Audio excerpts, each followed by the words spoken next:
today's episode of Midnight SWAT Operations, we're going to be covering threshold evals.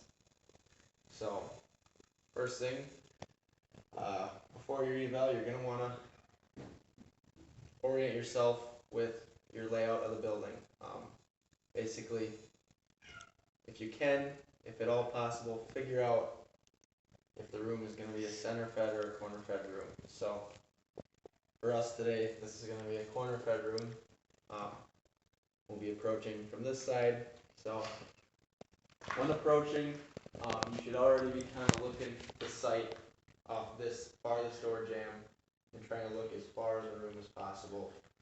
And from there, you can kind of almost cover most of your deep corner there. Once you get up to the room, if this were to be wall, you're going to want to get up to the wall at about 6 feet.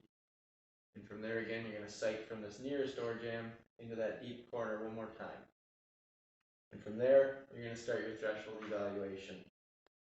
And it's going to be important that you heel-toe walk with a slight angle with your firearm up, but not blocking any of your field of view. And you're going to come and you're going to make a half circle around. All the while, first sighting off this farthest door jamb until you can switch at about halfway and look back in across the other door jamb. What I mean by sighting is when you come up, you're going to look right off of this, okay? Right off this door jamb, which will probably be at first, but before you start, you're going to switch and you're going to be looking off this one to try to get into that deep corner. And basically what that does is it just keeps you from getting tunnel vision and trying to evaluate the whole room, and makes it really easy to miss stuff, like cats or dogs.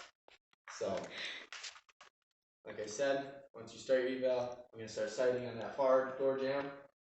You keep sighting, and you heel-toe walk, leaned over, firearm up, not quite in a sole position,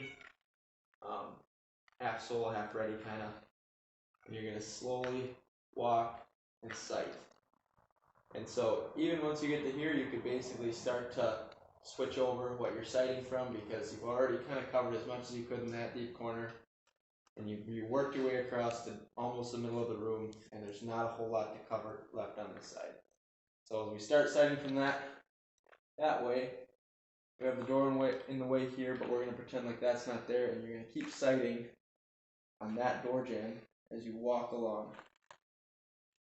And so until you have finished clearing the room and you get to this side, still sighting that door jamb, you're going to come back and you're going to end up about 6 feet again back on this side. And at that point, the threshold eval is done, and you're going to start preparing to clear the room.